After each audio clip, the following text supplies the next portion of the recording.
दुनिया में कई बेशकीमती रत्न है, पर शायद ये कोई कोहिनूर जैसा होगा। लोग इसे माउंटेन ऑफ लाइट के नाम से भी जानते हैं। पर आखिर आज ये है कहाँ पे? कौन था इसका फर्स्ट मालिक? और कहाँ है ये अभी? और किसे मिला ये? तो आइए जानते हैं आज के इस वीडियो में।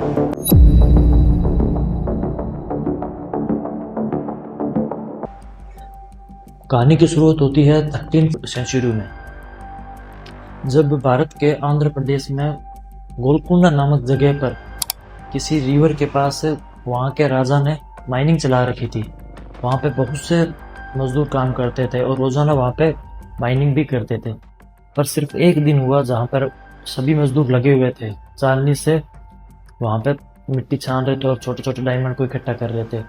पर उस दिन किसी एक मजदूर को वो कोहिनूर डायमंड मिला। उस मजदूर ने इस बात पर ऐसा गौर किया कि बहुत दिन हो गए उसको काम करते, पर उसको छोटे छोटे डायमंड मिलते थे, पर उसी दिन सबसे बड़ा डायमंड मिला। तो उसने ये डायमंड वहां के राजा को, काकतीय राजवंश को सौंपने का फैसला किया और उन्होंने उसको सौंप भी दिया। ये जैसे ही काकतीय के राजवंश के पास पहुंचता है तो वहां पर खून खराबा स्टार्ट हो जाता है। कहा जाता है कि इस डायमंड के पास खुद का एक दिमाग होता था। या जिस भी मेल आदमी किसी भी पुरुष के पास गया तो उसका डाउनफॉल स्टार्ट हो जाता था। दिल्ली के सुल्तान अलाउद्दीन खिलजी ने भी इसकी चमक पर फिदा होकर काकतीय राजवंश पर हमला किया। उनमें से बहुत से लोगों को मारकर उसको उस हीरो को छीन लिया। यहाँ से शुरू होता है पावर का खेल। यहाँ पहले ये जाता है खिलजी वंश के पास, बाद में जाता है तुगलक वंश के पास, बाद में जाता है लोधी वंश के पास, बाद में जाता है ये मुगलों के पास। मुगलों में बाबर से लेके शाहजहां तक ये मयूर सिंहासन की सबसे बड़ी पहचान बनी। ये मयूर सिंहासन के ऊपर की तरफ में लगा हुआ रहता था। जब ईरान के शासक नादिर शाह ने इंडिया पे हमला किया तब मोहम्मद शाह रंगीला वहां का बादशाह था। शासक में मुगल शासक अपनी कमजोरी पे था तो वहां पर राज करने वाला मोहम्मद शाह रंगीला था। और 1739 में नादिर शाह वहां से हमला करते हैं और उनको युद्ध में हरा देते हैं और सारे के सारे जो खजाने थे वो लूट लेता है। खजाना लूट लेते हैं पर उसको डायमंड नहीं मिला। कौन सा डायमंड? कोहिनूर डायमंड अभी तक भी नहीं मिला। वो यहाँ वहां खोजता, पर उसने काफी बार पहले सुन रखा था कि कोहिनूर के बारे में, पर उसको अभी भी पता नहीं चला। नादिर शाह ने बहुत कोशिश की पर वो नहीं मिला।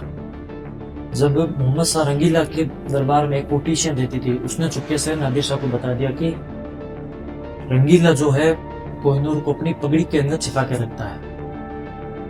तब नादिर शाह ने एक खेल रचा और बोला कि हम दोनों आपस में पगड़ी चेंज करें, क्योंकि पहले की स्ट्रेटेजी ये थी कि जब एक राजा दूसरा राजा हार जाता था तो वो अपनी पगड़ी चेंज करता था। तो नादिर शाह ने अपनी पगड़ी देने का फैसला किया और उसने रंगीला से अपनी पगड़ी मांगी। जैसे ही नादिर शाह ने अपनी पगड़ी उतार कर उसको बोला कि तेरी पगड़ी दे, तो रंगीला जैसे ही पगड़ी उतारता है तो वो नीचे गिर जाता है डायमंड। जैसे ही नीचे गिरता है तो नादिर शाह के मुंह से निकलता है कोहिनूर, और यहीं से ही इस डायमंड का नाम कोहिनूर पड़ता है।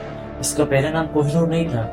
कोहिनूर नादिर शाह के मुंह से नाम निकलता है कोहिनूर, वैसे ही इसका नाम कोहिनूर पड़ जाता है। ये हीरा जैसे ही नादिर शाह के पास जाता है तो नादिर शाह का भी डाउनफॉल स्टार्ट हो जाता है। सदियां बीती और सदियां बीतने के बाद ये हीरा घूम फिर के वापस इंडिया आ जाता है। पंजाब के शासक रणजीत सिंह के पास ये डायमंड आता है तो वो ये डायमंड, उनको पता था कि ये डायमंड श्रापित है, तो उन्होंने इस डायमंड को जगन्नाथपुरी मंदिर देने का फैसला करते हैं। और जब इनकी मौत हो जाती है तो अंग्रेजों ने एक साजिश रची। सेकेंड एंग्लो सिख वॉर में सिर्फ 11 साल के महाराजा दुलीप सिंह को कमजोर किया जाता है और उन्हें कहा जाता है कि उन्हें एक संधि साइन करनी होगी जिसमें उनको ये कोहिनूर डायमंड हमेशा हमेशा के लिए ईस्ट इंडिया कंपनी को दे देना होगा।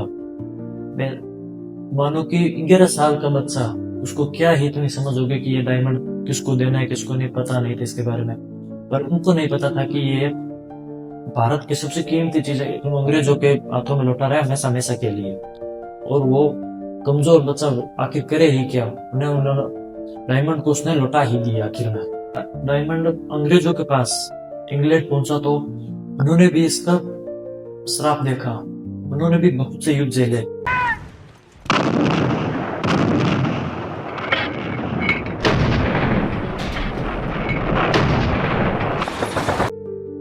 फिर उनको जब ये एहसास हुआ कि ये डायमंड कुछ ना कुछ इसके पीछे की स्ट्रेटेजी है, तो उन्होंने पीछे के ग्रंथ पढ़ते हैं, पुराने ग्रंथ। उसमें ये लिखा होता है कि जिस भी आदमी के पास गए उसका डाउनफॉल स्टार्ट हो जाता था।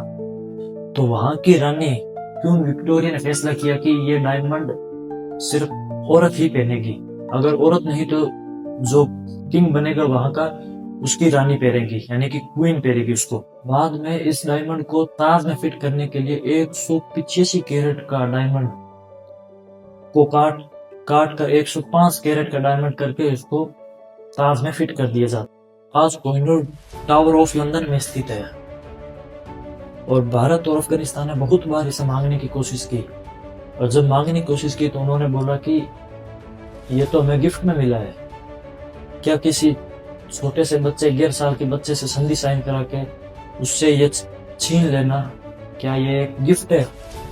क्या लगता है दोस्तों कि ये डायमंड फिर से इंडिया आएगा? आपकी राय कमेंट में जरूर दीजिएगा और ऐसे ही वीडियो के लिए हमारे चैनल को सब्सक्राइब कर लें।